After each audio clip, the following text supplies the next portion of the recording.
Hey, y'all. This is Frank the Bigfoot, and you're listening to the Paranormal Punchers. Yeah, top hats to anal probing. That's how we do it around here. Then they had a flatbread truck. They had a flatbed truck. That's the tastiest truck on the planet. Holy moly, there's a Bigfoot. Yeah. Yeah. Where's my phone? Yeah. It came into my suitcase. I threw it off did what in his suitcase? They attributed it to El Vampiro de Mocha, the vampire of Mocha. It was Vampire of chocolate. Mocha. Yeah. That's right. Stop all the beaming. Stop all the beaming, UFO. Hashtag stop the beaming. Oh, man.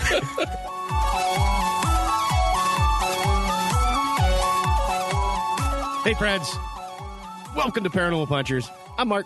I'm Alicia. I'm Nash. I'm Evan. Yeah, Little Nash is back. Guaranteed to derail the show. Uh-huh. Welcome back. Master theorist. Yep. Filling in from Dave because we don't know where Dave is.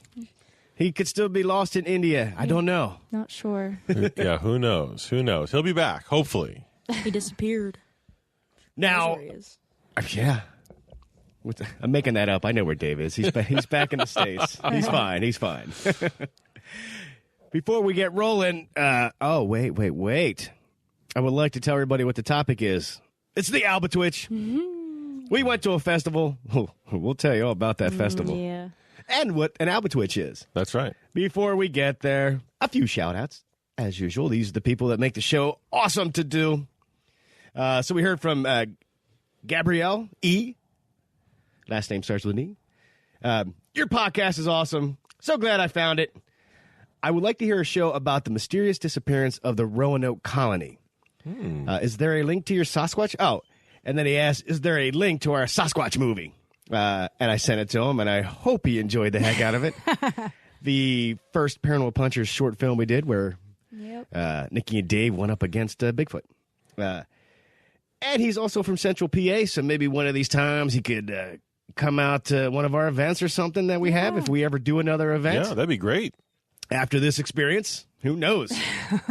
Anything's on the table after this experience. Anything. Gabriel, thank you so much. We heard from Chelsea.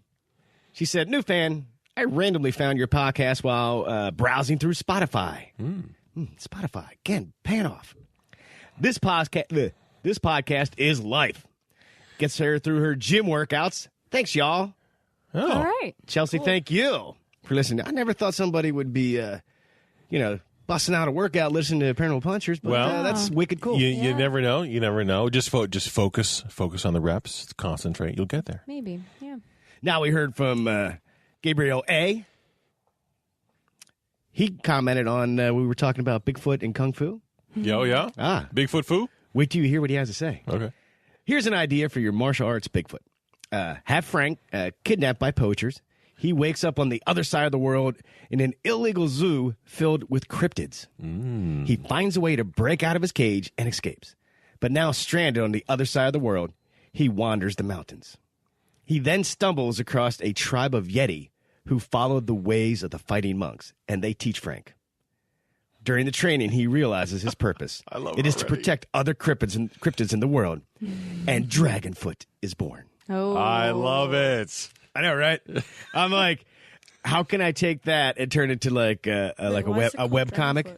Yeah. Do like just a panel or two, like a week. Because it's Bigfoot in the East. Oh, I was like, why is it called Dragon Foot? Yeah. Like, yeah. What? But now I get it. Yeah. Now I get it. That would be a fantastic comic book or series or all kinds of stuff. That's a great idea. I think it's a great idea. Gabriel, thank you so much. Yeah, thank you. That's awesome. Let's see. We heard from Paul again. Hey, guys, it's Paul from Saturday Adventures. Thanks for the shout-out this week. We were hoping to come to Albatwitch Day, but it looks like I have to work that weekend, so I'll have to wait to hear all about it. Well, you're going to hear all about it. Let me tell you, Paul, I'm glad you saved the gas money. I was checking out some of the stuff on Instagram. Looks like they do fun, great, cool adventures. Saturday Adventures. Check it out. Look it up. That's cool. Right on. Let's see. We heard from Brody. He said, awesome podcast. Just wanted to drop this suggestion off. Check out Matthias Schaumbach, supposedly the first serial killer in Berks County. His legend takes place in Hawk Mountain, along with a bunch of other really strange stories and legends. There's definitely a lot more to this than just a serial killer. And he's had a lot of experiences up there. And Brody is from Geigertown Paranormal. We met him yesterday at the festival. Yep. We all went to Funk with Brody, his friend Mike and Steph, hung out. They are going to come down and investigate Funk Brewing. That's going to be awesome. So so it was great. It was really great to meet you guys yesterday. Yeah. That was, for me, the highlight of the Albatwitch Festival. Yeah, I would say yes, definitely. Then we went to, we all went to Funk and then took them down the basement so they could check out where they're going to do the investigation, and make their equipment list they're going to need. So really excited to maybe to just join them on their investigation. That would be cool. Or I might just sit upstairs and have a beer and then wait for the results to come in. Send them downstairs and be like, we'll see a couple. 2 more, please. Now, All right, over. He was telling me about this serial killer on Hawk Mountain. Okay. So I guess going over this mountain, there was like an inn like at the halfway point. So most people had to stay there. Okay. So people would check in, but some would not check out. Right. The Roach Motel. Right. On his deathbed, he confessed to he was killing them, using the human meat for in his food that he was serving other guests, and then also selling the clothing of the people we killed to other people that were staying there. So I was like, wow, this sounds crazy. We gotta look into it. Yeah, we gotta look into that. It's like that film theory about Wall-E. You ever? No. You gotta watch it. It's weird, but You got talking to that mic, bro. I know. Don't be afraid of it. I just don't want to sound like I have a lisp like I did last time. Well, last time was a whole ball of derailment. Yeah, this don't time worry will be about that. better. Don't worry about that. Yeah, we'll turn you into a podcaster. Like I had a lisp. Well, I'm going to turn his mic off here in a second. We heard from Kenny. He says, hey, guys, first off, you rock. Love the show, and more importantly, so does my daughter. She is the burgeoning ghost hunter who listens to you before she falls asleep. That would be Bobby. Oh. Hi, Bobby. Hey, Bobby. Being fellow Pennsylvanians, we wanted to turn you guys on to probably the most famous haunted locale in our backyard, the General Wayne Inn. Edgar Allan Poe wrote a part of Raven there. Ben Franklin invented the postal service there. It's rumored to be haunted by numerous specters, including a Revolutionary era Prussian soldier. A Revolutionary era Prussian soldier? Yeah. Yes. It is owned by a religious group after the former owner shot and killed his business partner in the upstairs office. If you ever want to come on down to southeastern Pennsylvania, especially the main line, I know a certain very brave 8-year-old who would jump at the chance to join you. Oh, wow. If there is an interest, let me know. I can see if I can get access for the hunt. Love you guys. That'd be awesome. Cool. Kenny, I'd like to tell you, I'm interested. Yeah. What do you think? Should we try to organize a trip down? That would be awesome. So, Sure. Yeah. Kenny, I'll message you. We'll see if we could figure something out. Yeah. That would be fantastic. And as always, thank you for listening. Thanks, Bobby. Thanks, Bobby. Okay. Let's see. We heard from Paige. Hi, guys. Really enjoying your podcast. Working my way through the episodes. I found you on Spotify. One thing that hasn't been mentioned that I've heard, the impact of carbon monoxide on people. A lot of these old houses could have low levels of carbon monoxide that don't present an immediate danger, but I've heard they can cause headaches, hallucinations, and other issues. Might be cool to see if you can pick up on that in one of the investigations.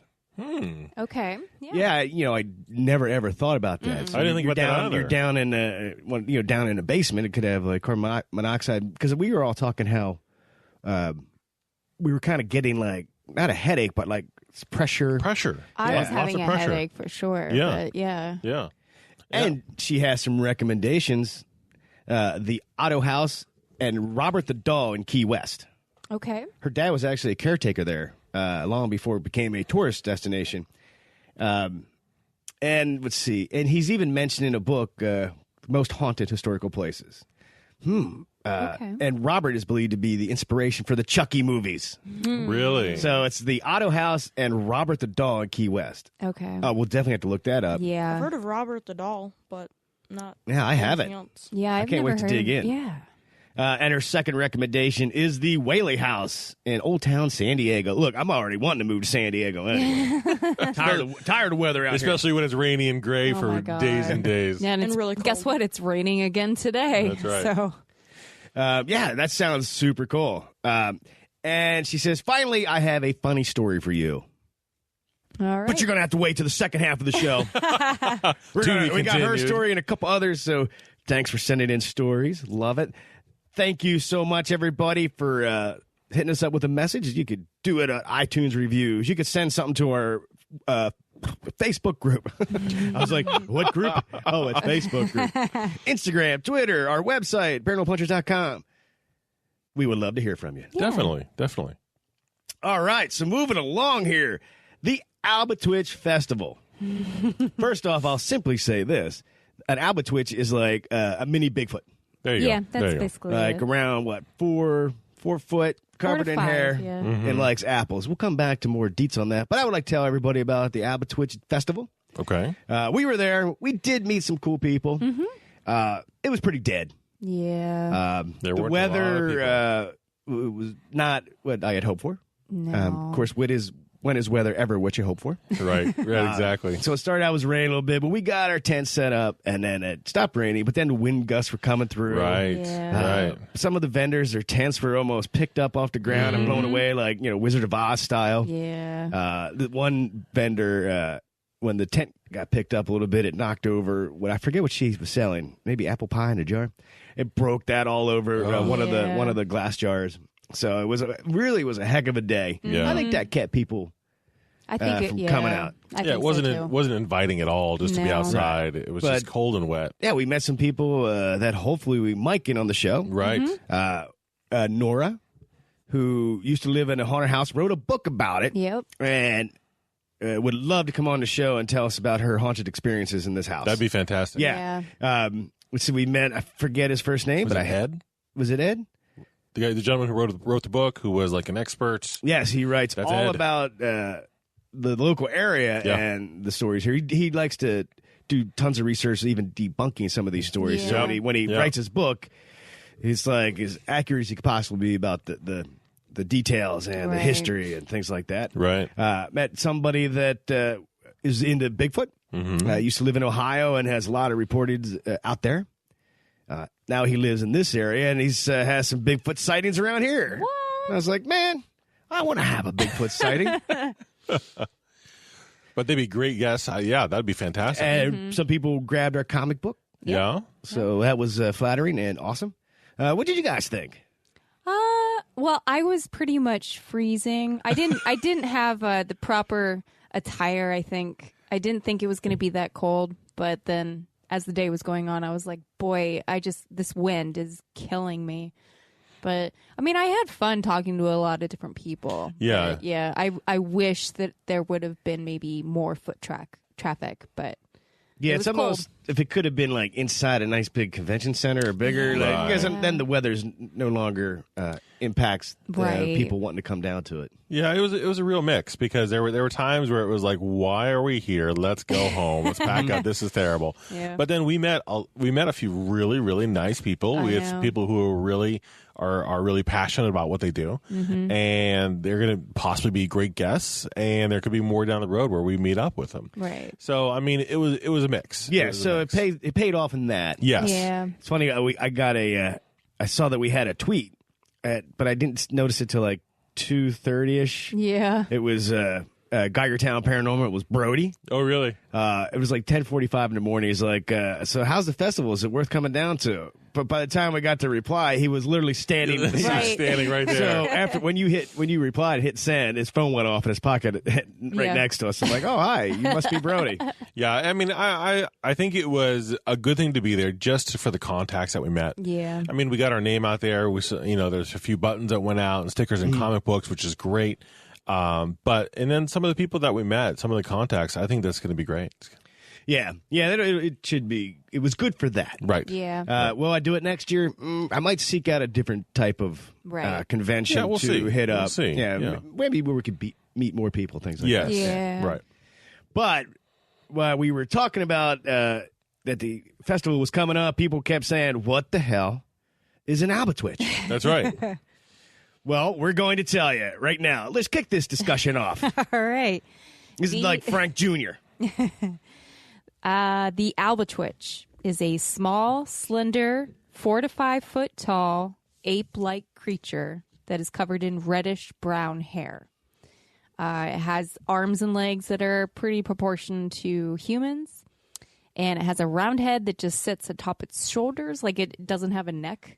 Kind of like Bigfoot in a way, right? He doesn't really... Well, Frank doesn't have a neck because he's just so swole, so big. It might be there. He's all- but he's it's all just like muscle. tribes, you know. They're possibly only nocturnal, and then possibly living in trees, and they will only come down if they want some food. Okay. And the Albatwitch is actually from our area. It is only known for being around Chickies Rock, Okay. Okay. and like the immediate like boundary behind it. But, Okay. yeah.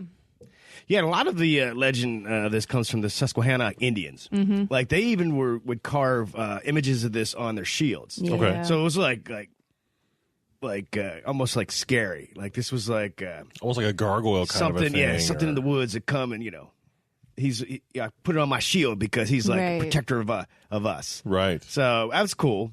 That's how long this legend dates back to. Mm-hmm. Yeah. They are known, like, they're known for liking apples. So that's kind of where their name comes from. It's a bizarre common name short for A bozar? bizarre common name short for apple snitch.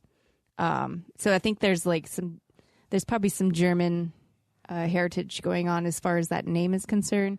But they love apples. They like to steal apples from picnickers. And then on occasion, they'll throw those apple cores back at them when Back they're at done. you. Yeah. Well, it's nice, I guess. Not throwing rocks or spears or giant boulders. No, but just Yeah, but I wouldn't apples. want to get hit in the head with an apple core either. Yeah, that'd No. be pretty rude. It's like that's a Yeah. So from what I'm guessing and what I'm taking away is that just kind of a pest, kind of rude. Yeah, I don't think he is necessarily like real evil or like malicious or whatever. Yeah. I think he's stealing your food. Yeah, and just know? yeah, he just steals your food, like getting into your picnic basket. Hey. I heard that he was more dog-like than ape-like. Oh, okay. Yeah. But that's just Where'd you hear that? Yeah. on some random website. I Oh, don't okay. know. I didn't come across that. Everything No. I was like a short, slender Bigfoot. Yeah. Because I was kind of envisioning like a Schmeagle kind of a thing, Schmeagle. a Schmeagle, but hairier and Yeah. I heard that he was hairless. yeah. Well, and that's just it. He had no hair. I couldn't quite figure out if it was hairless or covered like a Bigfoot. It was kind of hard Okay. to track down some facts on him. Well, yeah, because I think everything I came across, he had hair. He had hair. But I can see, like, who knows? Maybe there's some sickly Albatwitches Maybe, out there. maybe. I don't know. Who knows? Yeah, and I just thought, he doesn't really seem like he's doing anything really like what you were saying, really malicious. He's just kind of there and hanging out. And I'm wondering because I didn't find a lot of firsthand accounts. There was just a couple of Yeah, them. I found a couple, but yeah. I do know that also associated with him is the sound of like a crack of a whip, and it's heard in the woods at night. And so they think maybe it's kind of like branch breaking, kind of Okay. like how Bigfoot, will break the twigs or whatever, the logs or whatever. Whatever trees that Yeah. he's walking around, that should happen to be broken. Yeah. So I don't know. He's kind of similar to Bigfoot, I think. Just smaller, Smaller. Yeah. little pesky guy. Yeah. You think he's small, like the size of the Puckwudgie size, or I think Puckwudgies are smaller. they're smaller? Because Yeah. I'm thinking I don't remember if we figured out how big the little I don't know if we actually pucker came guys across were, that. but Yeah, I don't know. I thought in that documentary we were watching about Bridgewater, that the creature he met, the Iwanchu, yeah. that little creature was, to me, at least the artist interpretation, Right. looked like an Albatwitch. Yeah. Short, little, hairy. Yeah. Now, I think the Pukwudgie can also like change Yeah, there's a shapeshifter. appearance. Yeah. Okay. Yeah. So maybe maybe. it could be one and the same. Now, You know- the Albatwitch, they like to live in trees. Mm-hmm. So, like, you could be, like, taking a stroll through the woods and don't even know. Right. Well, one's up there until you get hit with an apple. Yeah, I was going to say until you get pelted by one. I don't understand the cracking of the whip. Yeah. Usually, like, sightings of them followed the sound of the cracking of the whip. Like, that's like, what are they, is it, they're in the trees it's- breaking a branch? I think I know why. Go ahead. Go for It it. might be because I've heard that the snap of a whip is kind of like the snap of a tree branch, just a bit louder and different. Okay. So they might get confused by that, thinking it's like a tree or something. I don't know. Yeah. Maybe the tree branch. Yeah. Yeah, it could be Because they're getting ready to leap off and... right. So it could be breaking stuff as it's jumping from the tree or getting ready to throw or Yeah. whatever. Now, do you guys find anything about them being, like, aggressive and mean? No. No, I just heard people being afraid of them. Well, I mean, yeah, And but a mini Bigfoot running around the woods, I mean, Yeah. it'd be unnerving to say the least if you came across one. Oh, yeah. I gotta be honest, wouldn't throwing apples at picnickers and people be called violent of some sort? Okay. So you think whipping apples at Yeah. tourists Tossing is some violent apples. Yeah. and not like a practical joke? Yeah. Well, you know, a bit of both. if they take the next step, it's a rock. That's Ooh. right. Then you can really That's hurt right. someone. That's right. Well, you know. You think? I mean, it could be. You think the throwing of the apples is just passy, or do you think it's more of a territorial thing? Ooh. Yeah, get out of my space. Yeah, you're in my space. You're near my tree. Right. I mean, if it's a whole different species, Right. you know, there's a lot of territory with any kind of a wild animal, so it could be protecting its own, maybe protecting family. Or it could be scaring off other people to get their apples. Yeah. Yep. One How many for many. people go on picnics with apples? That was my. That's what I was going to That's say. what I want to know. When was the last How time? many people go on picnics in general? That's true. Also, is when you go on a hike or you go on a picnic, do you take apples with you? I've never taken an apple on a picnic. I don't know if I've ever gone on a picnic. I mean, we packed our lunch to eat at the Right. booth. That's kind of like packing for a picnic, but But I there didn't was no bring an apples apple. in there. Yeah. You know, whenever I've gone, not that I go backpacking a lot, but if I were to ever take food and go hiking, it's beef jerky and water. I'm not taking apples with me. Right. You know, There some of the legends say that the Albatwitch was hunted to extinction. Yeah. Even though there has been reports like is most recent is 2008, Yeah. I think. But maybe the extinction came when the people stopped packing apples, started packing beef jerky. It's like I can't. there's no more food around. No you know? food. What am I gonna do? Oh, man. Now, I was doing a little research into this because I was Okay. thinking, okay, well, not Pukwudgie, oh my gosh, the Albatwitch, almost was completely extinct, and there are some sightings and some reports, not super recently, but there are some. Yeah. So I got to think, well, where in the heck did this thing come from? So I'm thinking, well, I don't know. Would it be similar to any of the other things that we find in sightings in the area? Yeah. So I started looking up, because I initially went to Frank. I went to Bigfoot, Right. and I thought, are they related? Well, I found some information on Bigfoot DNA Okay. and how Bigfoot DNA is very similar to human DNA. So we both go back, and it's a very long, detailed, very scientific sounding, Sounding. article here about we have the Sasquatch is a human relative that arose approximately 15,000 years ago as a hybrid of cross-modern Homo sapien with an unknown primate species. It really started to go off on a thing, and basically it kind of took me to a place of saying, what if these Albatwitches, okay, are if Sasquatch and humans have the same like genomes, okay, and we're descendants from one another, we come from a similar background. We have so many accounts of Bigfoots being sighted by people. A lot of times it's what did we come across where it was like blonde women, European travelers or something like that. Yeah. You know, where something at some time happened and the Albatwitch is the result. Okay.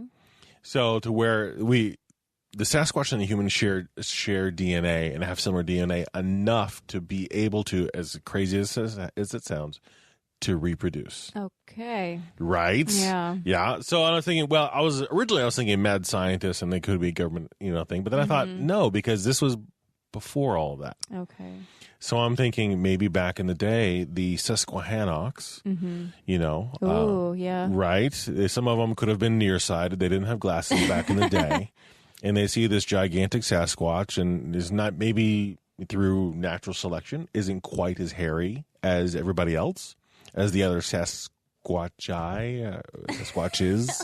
They're probably like, hot dang. Right, that's what I was thinking. It was like brown chicken, brown cow, and all of a sudden you have little baby Sasquatch human hybrids running around. Okay. That throughout the time become they're the Albatwitches. Okay. The Susquehannocks think that they're rejects and that they shouldn't be alive, so they hunt them to extinction. And one or two escape. And they go off and they're little Albatwitchies, and all they're doing is stealing apples and eating fruit along the way and barely surviving, eking out an existence. And that's why we don't have very much now. Why would the Susquehannock Indians hunt them to extinction? Because they think they're aberrations of nature. Although, I gotta be honest. They painted them on their war shields. They to scare the enemies, right? Right. Okay. You don't put a big heart. Did you find fact or anything that they... This isn't the theory. The only things I found were Bigfoot sightings locally, and then a lot of information about Bigfoot DNA and how it relates to human DNA. Okay. Now, speaking of Native American tribes, I'm going to say it wrong, but maybe I'll get it. The Algonquin, they also had like their own little Bigfoot. They called it a Maguma Wisus. Yeah. Maguma Wisus. Which they talk about how the Maguma Wisus. Mr. Maguma? Don't try to say that fast 3 times. You'll probably explode. Yeah. Yeah. They talk about this little hairy creature using like the sound of like flute or music to lure people in the woods, and of course they're never seen again. Right. And I'm like, well, doesn't that sort of sound like Pukwudgie? That sounds like a Pukwudgie. What if the Albatwitch, the Magumu Wisus, and the Pukwudgie kind of all the same, right? Because it's all East Coast, and they all have kind of a shape-shifting ability. That's kind of what you and I, Evan, were talking about on the way here. Yeah. Was that there's possibly the potential for these Albatwitches to be related to and have almost werewolves or shape-shifting ability. Yeah. Something. What are your thoughts on it? Well, I have 2 theories. I have 2 theories, and one is maybe the reason why they're going extinct is because I heard in this one sighting that this lady said it was extremely hard to determine the gender. So maybe they're all trying to reproduce, but it's like what? And like, what kind of show do you think and you're it's on? like not working. There's not the right tools in the box, so to speak. Okay. Or they're two dude. Right, yeah, whatever. We got Yeah, it. I got you. Yeah. And the second I one gotta is cut this part out, don't I? but the second part is that so the Albatwitch isn't like Bigfoot. Okay. It's more like Beast of Bray Road. Okay. I was thinking that maybe it's a long-term relative to the Beast of Bray Road, a long-term relative who's vegetarian and lives in trees. Okay. Yeah. Because the Beast of Bray Road was sighted during the day, correct? And maybe it had a deformity long ago when it was like separating from the Beast of Bray Road kind of side, And that's why it might be hairless, like they said in that one sighting. That's my theory. Yes. So kind of like mine, whereas it's not a main like a werewolf or a Bigfoot, but kind of the side offspring that kind of the not a mistake, but more like a subspecies. Yeah, like a subspecies. There you go. An Thank effective you. subspecies. There you go. There you go. Now, in German, Alb means elf. Okay. So what if these are like fairies? Fairies of the forest. And just one time they happen to appear this way. Oh. Hairy creature, maybe trying to even emulate Yeah. a human being. Maybe they didn't get it quite right. Right. And we don't hear a lot of reports about them because they had to change the way, especially they started getting hunted. They were getting hunted, change their shape, disappear for a bit, move around, move from different locations on the East Coast. Right. You know, hypothetically, couldn't they go down to Florida and be a skunk ape? Right. Right. I mean, skunk apes are bigger. But you get down to Florida and you're just relaxing by the might need swamp to all be a day. little bit- You're not. You might need you're to not be a little working out bigger that than much now, so maybe yeah. Yeah, I mean that would definitely explain the lack of sightings and the fact that they're up in trees and you don't see them until you hear the crack of the whip or maybe get an apple on the head. Right. You know, and how easily they disappear. That would make sense. Yeah. Yeah, you know, one of my biggest things, since it's so centralized to PA, you know, we talked about Bigfoot. Of course, he's sighted, you know, the Pacific Northwest, you know, out Cali. Talking to that guy yesterday, Ohio. And he said Ohio is like a mecca of Bigfoot sightings. Yeah. I'm like, Ohio, I of know. all places. Of course, we have them here. We have Pennsylvania up along the East Coast. We got skunk ape in Florida. What do we got? Down in Australia, the Yowie, Ibu Gogo. Ibu Gogo in Thailand. Say that one more time. I have it wrong. Ibu Go. I'm done saying that one. But you know what I mean. But we have reports of this, you know, large, hairy, bipedal creature. But we don't have hardly any stories of a short, hairy. Right. So I was looking things up, and I was hitting nothing but dead ends. I know. On this creature. It was a little frustrating because it's like you don't know where to look. Most of the accounts are coming from a handful of the same people, Right. all based and located in Pennsylvania. And I was like, it can't just be PA. You know, if Bigfoot is spotted everywhere, I mean, why? Yeah, unless the story is complete and utter nonsense. Or, of course, you could take any story the way you interpret it. So Right. just because I might want Bigfoot to be real, you might not. Anyway, I did find a short, hairy bipedal. Not you, Evan. Sorry. Yeah, not Evan. Okay. If there's something about it, then I just laughed more. In Indonesia, Okay. and it's called the orang pendek, and it's Indonesian for short person. Oh. Okay. So it's a cryptid. So they say. Now this one has like orangish hair. It lives in the jungles out there, and there's not too much in that either. So I don't know. I mean, the best details I found were in Timothy Renner's book. Yeah. Beyond the Seventh Gate. I think he's probably the expert. Like, if you want to know more about the Albatwitch, go straight to him. Yeah. Oh, the one note here on the orang pendek, the locals also consider it magical, spirit-like. Ooh. So at least there's some similarities between. I can see why. I can like see the pukwudgie, the orang pendek. Yeah. Make sure I say that word properly. Yeah, exactly. It kind of slid out. I mean, and that kind of gives credence to what you're saying about it could be fairy-like because if that's the case, then it covers shape-shifting, camouflage across the world. I could definitely see that. Yeah, I love the idea of there being a mini Bigfoot. Yeah, That's super cool. Though I feel like they might seem cute, they also look like they'll rip your face off. So maybe they're not that cool. I don't know. But I couldn't find a lot of research out of which we discussed. And like I said, the absolute best resource is just, Google Timothy Renner and his book. His book got a lot of really cool stuff in it. Yeah, it does. Yeah. Is there anything else you guys want to touch on the Albatwitch? I wish I had more, but like I said, it just didn't pan out research-wise. I just know that it not only is this a creature, it is a band name. Oh. Death metal band name, right? Yes. I found an eye the makeup. Albatwitch is like nasty little son of a gun. Yeah, I don't know. I found some eye makeup called the Albatwitch, and it's by Mysteriously Morbid Cosmetics. Cool. Okay. I found a book called Last of the Albatwitches, and it's part of a book series it's an ex-Amish occult detective, Levi Stoltzfus. That's the main character of the book, but it's by Brian Keene.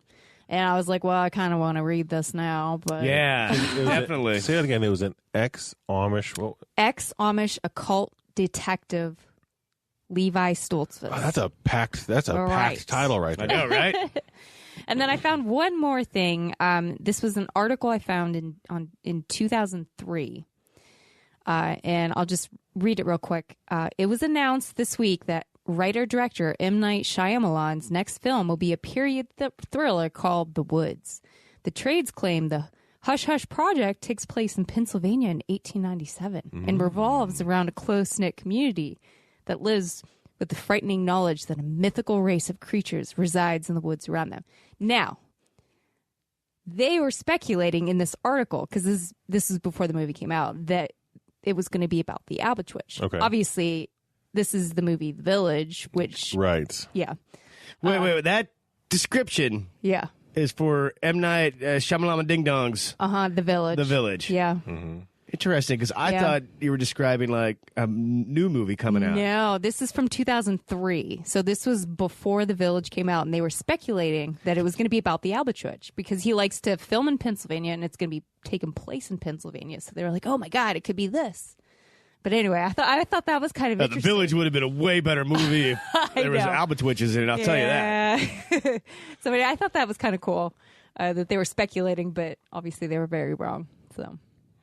That would have been a really good movie. I know, Yeah, right? Shamalama, Ramadama. Get back on that. Let's do that. No, keep making movies based in the universe of Unbreakable. Yeah. Yeah, I cannot you're wait right. You're for right. Glass. You're right.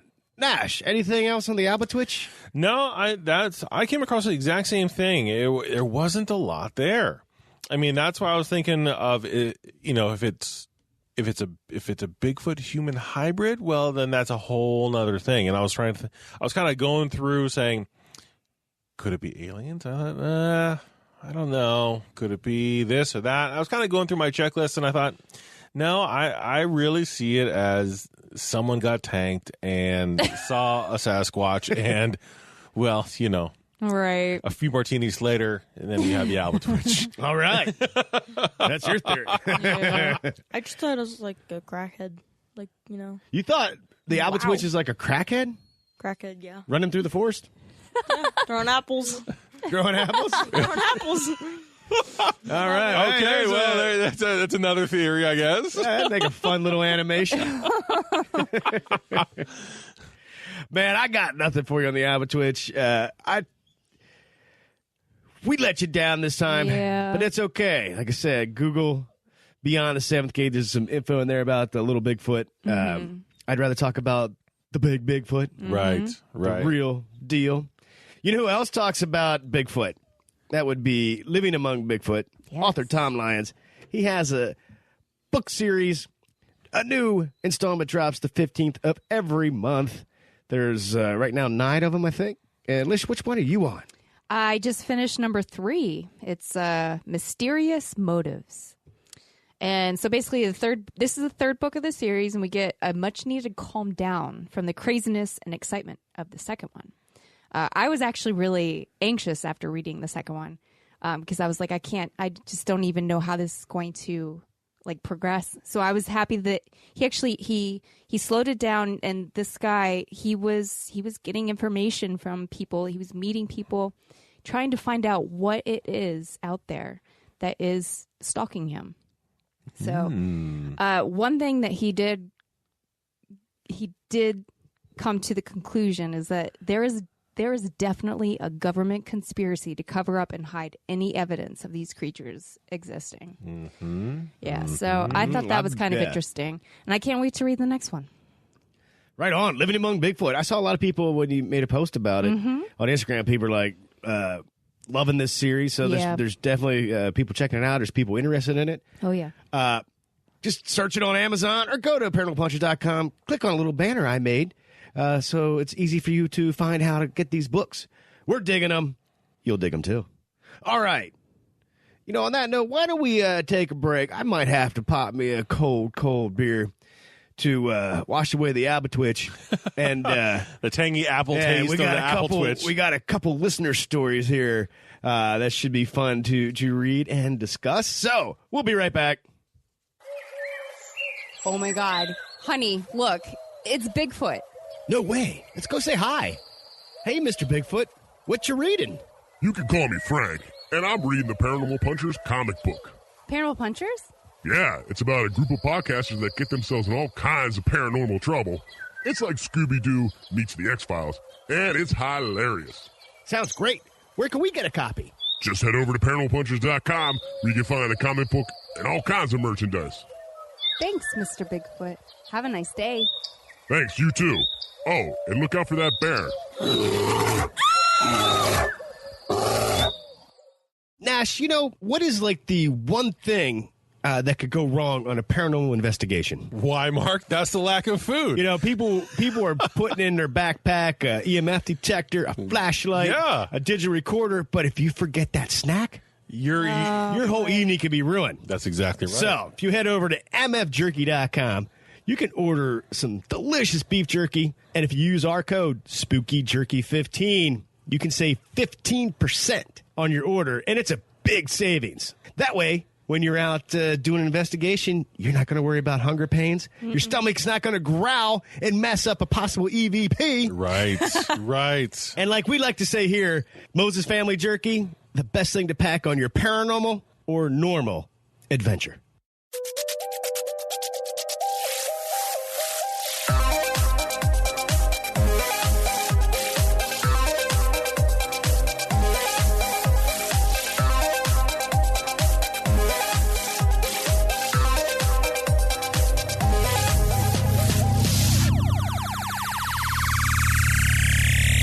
And we're back. All right. That pauses me to just collect my thoughts. That's right. We'll come back as we always do, little final thoughts maybe, because I know, Evan, you had a final thought on Pennsylvania's Little Bigfoot. Not really, not that much. That pretty much sums it up. That's right. I wonder if there's an even more tiny Bigfoot that's like in Canada or something. Why Canada? Well, Canada would have a smaller? I don't know. What if the chupacabra is the smaller Right. Bigfoot, but living down closer to the equator, had to shed the hair? Right. God. I was trying to find like local little Bigfoots like from around the United States. And I was having a really hard time, but I was like, what if like the Enfield horror monster, what if chupacabra, like what if all of them are kind of offshoots from the same tree? Yeah, that's what I was thinking, because I was like, I can't really find like anywhere online where it's talking about little Bigfoot like throughout. Well, I know that back home from Arizona, they have something called the Mogollon Man. Okay. And the Mogollon Man is a smaller version of Bigfoot. It's typically about 5 feet tall. Okay. What are you talking like? On the first half of the show, we're like, yeah, we couldn't find any other short beings, and all of a sudden now you're like, yeah, back over here in this town, but he's the more Mogollon Man. more Bigfoot than anything. He's just like a shorter Bigfoot. But then so is the Albatwitch. Well, if the Albatwitch is forward, you're like, I can't believe you didn't mention that there's the Mogollon Man. The Mogollon Man out there. That sounds like a little Bigfoot. He's only 5 foot. He's like between 5 and 6 feet tall. But that's like, oh, now you okay. So he's like, you got to start leading off your stories. Yeah, maybe I do. Maybe I do. Why isn't there a big hand? I mean, there's a big foot. Why not a big hand? Oh, there you go. Like, how do you know there's not a crypt? Maybe we didn't find it yet. Yeah. Maybe there's one that instead of like throws apples, maybe it like slaps apples in your face. Yeah, I don't know. Maybe. Comes up and slaps you That's just all it never does. know. Ha! I love it. He just comes like you're picnicking in the woods, and he just comes up, slaps you with his big hand, Yeah, just hits you in the back of the head. and then what? love it. And then runs off. And then runs off with an apple. Who knows where it comes from? It's just a random apple. It's Well, no, just- he wouldn't take apples because nobody takes apples on picnics. Yeah, true story. But Nash says he takes beef jerky. Beef jerky. yeah.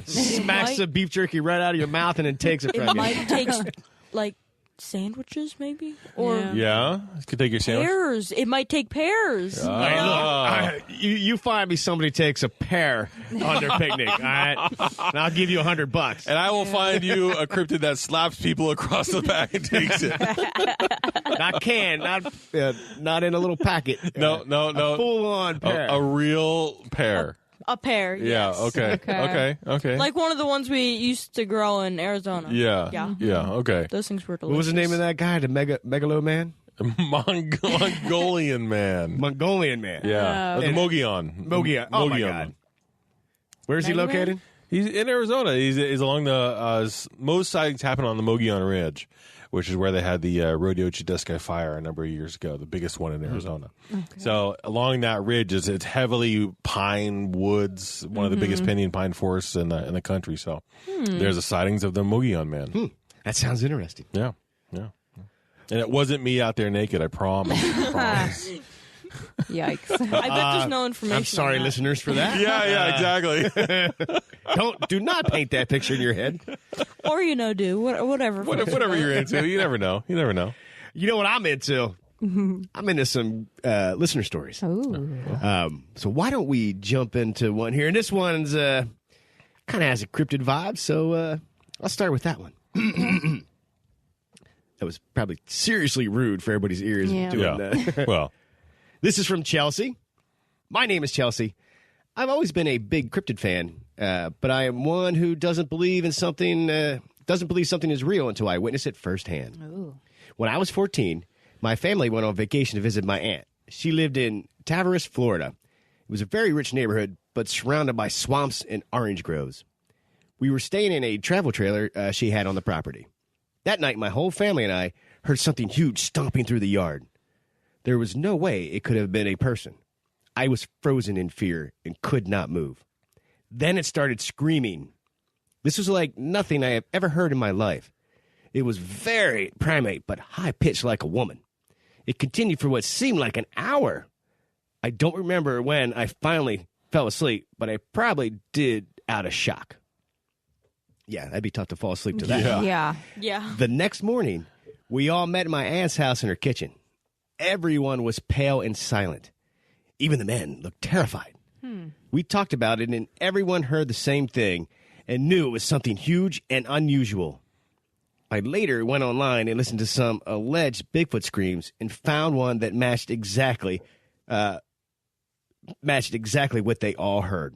Also, my aunt mentioned that something had been going into the orange groves and been perfectly peeling hundreds of oranges and eating them. Also, the dogs seem to go crazy sometimes, and they stare into the woods at noises and crashing they heard. I'm not saying this was for sure Bigfoot, since I was too scared to look, but I remember everything vividly and believe it could have been, and I can't think of anything else it would be. Thank you for letting me share my story. Thank you, Chelsea. Wow. Oh, holy moly. I'm seeing like a little fruit thing going on here with these Bigfoots. What's going on, guys? Now, if it's down in Florida, I'm thinking right away a skunk ape. Yeah. Correct me if I'm wrong, but do you guys remember how tall the skunk ape was? Was it the normal Bigfoot size, like 8 foot, or I thought it was shorter and kind of hunched over? The skunk ape? I think it's about it's not the same height. It's a smaller Bigfoot. I thought it was slightly smaller. Yeah. The only reason I say that is the orange trees. So coming from Phoenix, there's a lot of orange trees. We have a lot of orange trees and blossoms, and it smells fantastic. But orange trees aren't the smallest trees. You've got to be pretty good sized to be able to reach up with a ladder and grab it. So, a mid-range tree, if you're pulling oranges off of a tree, you've got to be you've got to span about 8 feet, 9 feet tall to be able to get the majority of the oranges off of a tree. Or they could just climb it, right? Well, right, but they're not super like stout trees. Okay. They're not like a maple tree or Right, like that. right. But I mean, to be able to reach up to a tree, you can get some stuff off the bottom. I found but- here it's leaner and shorter than Bigfoot. Yeah. Still weighing in at an impressive 400 pounds of. Well, and it could, but everybody loves a juicy orange. Yeah, but perfectly peeling hundreds of oranges. It could have And just eating it. gotten a few sticks to buck them down with. No, true. And they're super strong, so you could literally just go up and shake the tree, I guess. Oh, yeah. Yeah.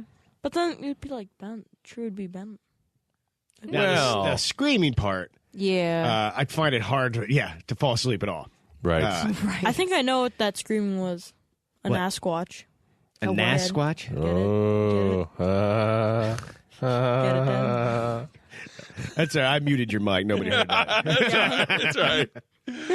I don't know. That'd be terrifying. I would hope that I could look out the window and try to get a peek, but Yeah. maybe I don't know. maybe it's that thing where you just pull the covers over your head like, all right, Wait for it to go they away. can't see me. Right. Well, because if That's it what I do a lot.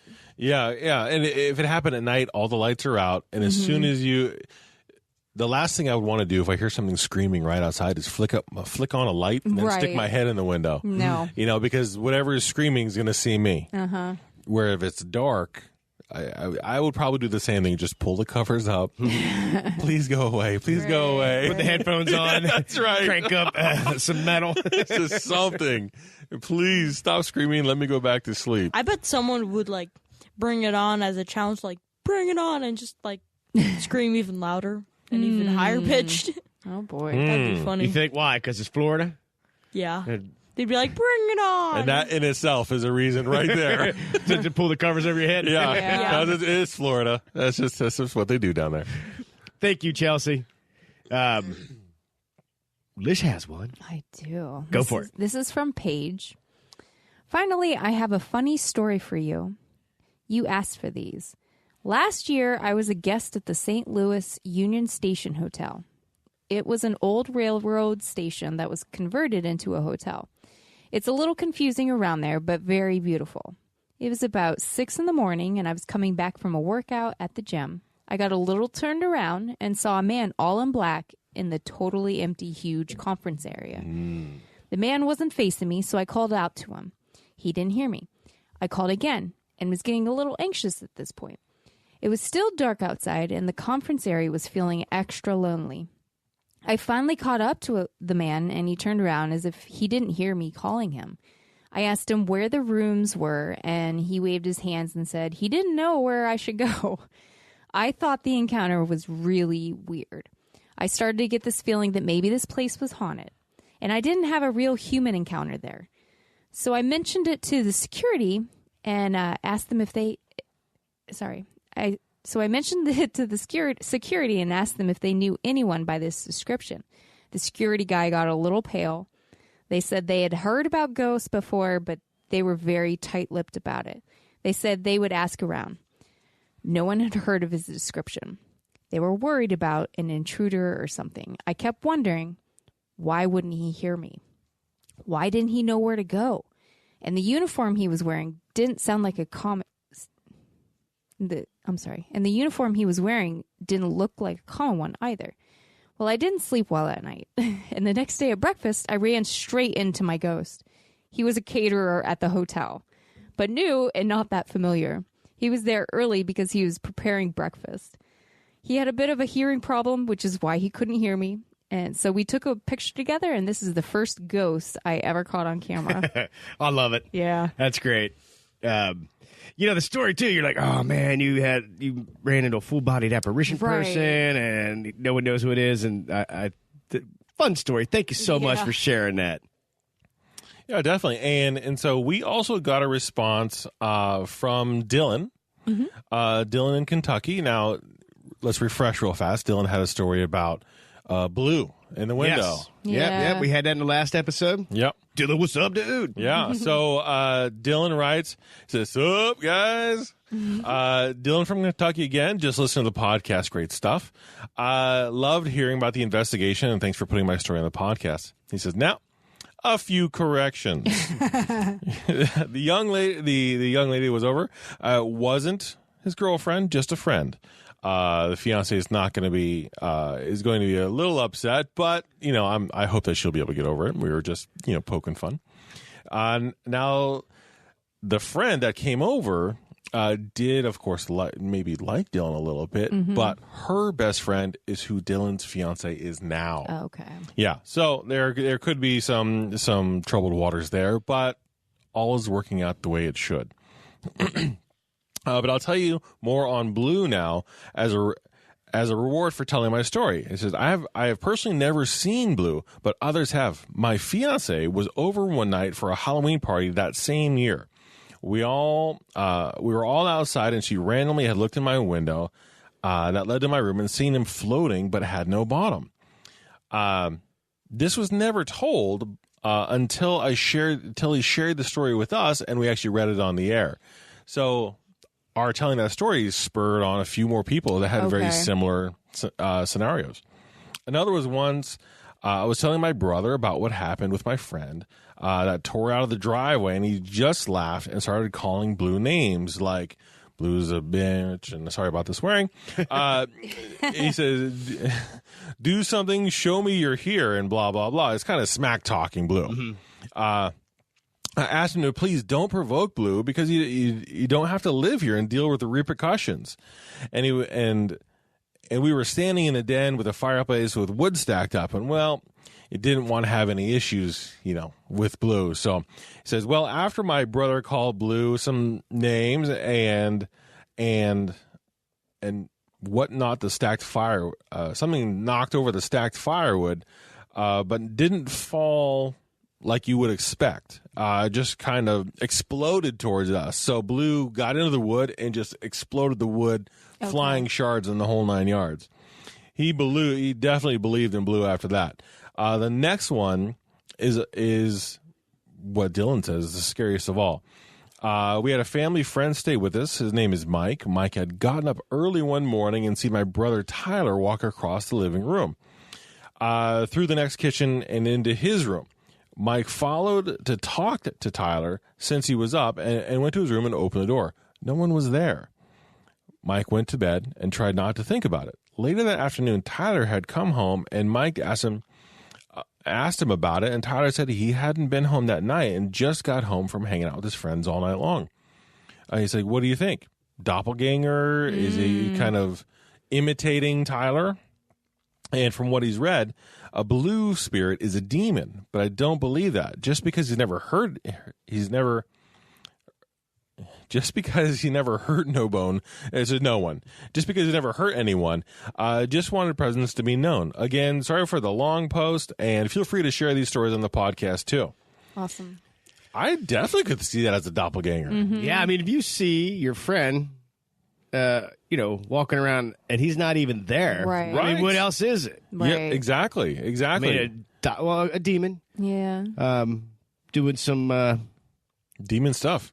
It reminds me of this one horror video on YouTube where this lady is like in bed with her husband, and like nothing's going on for 10 seconds. And, the husband's got his head under the covers, but 10 seconds later, her phone rings, and it's her husband saying, hey, I'm over at the bar, I'm coming home. Oh, God. Yeah. And it pans over to the other side of the bed, and there's just this creepy dude on the other side, and it's like, oh my gosh. Because just imagine. Was this a movie or a TV show? It was a little video on YouTube. But just imagine being in bed with your, husband or wife. Yeah. And then that same person calls you saying they're somewhere else and that they're coming home. Yeah. Right. Yeah. That would be creepy. Yeah, that's freaky as heck. another doppelganger situation. Yeah. That is just nuts. Now, when his brother was antagonizing Blue, calling Blue a biatch. Yeah. And then the firewood exploded kind of in an odd way towards them. Yeah. I mean, that's like kind of also a poltergeist. That's a straight up poltergeist movie. Yeah. And I think that would agree that if a blue spirit really is a demon, well, that would make sense, because maybe with Dylan and his family there, they're not really doing anything to provoke the demon. Right. So that's why they've just seen the apparition. Yeah, but I feel like regardless you're trying to provoke. Yeah. I mean, if there's a demon in your house, Yeah. it doesn't care if you're cool. Yeah. You know what I mean? I think it still will try to get its hooks into you and infest you and hopefully drive you mad.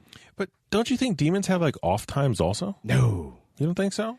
You don't think it's more of like a job? You're saying like Blue gets home at Dylan's house, clocks out for the day, Yeah! and now he's just wants now to put he's- up his ghostly feet. and then the next morning he has to go back to work. He's like hunting people. Yeah, he's got to go back, clock back in, and start exploding wood and doing shenanigans. But then gets home and is like, "Whew, I had a long day." This is like a sitcom,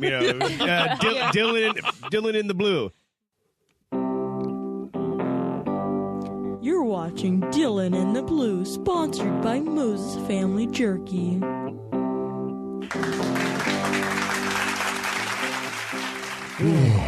Hey, Dylan, what's up, man? Hey, Blue, how was your day, man? Oh, let me tell you, it was tough. Down there in the pits of hell, torturing souls.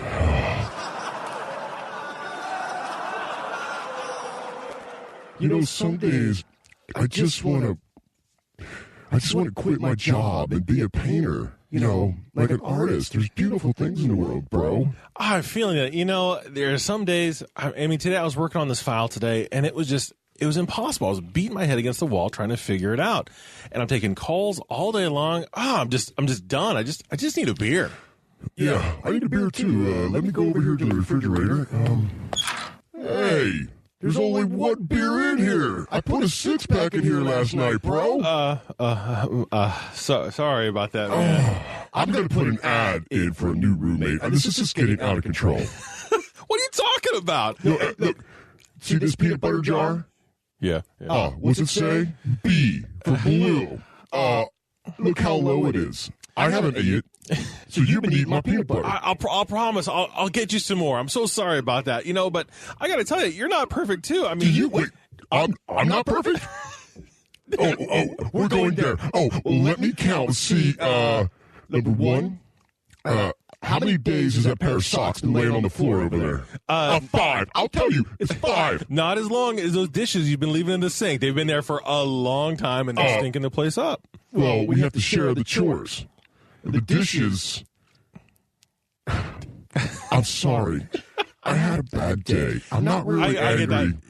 I'll share my peanut butter any day, and let's just go get another 6-pack of beer, bro. I agree. The next 6-pack's on me, and you know what, Blue? I'm sorry. I'm really sorry. I lashed out, and I shouldn't have. I did take some of your peanut butter, and I'll do my better to clean up a little bit. I'm sorry about that. It's okay. I love you, man. I love you, man. Let's go get another 6-pack.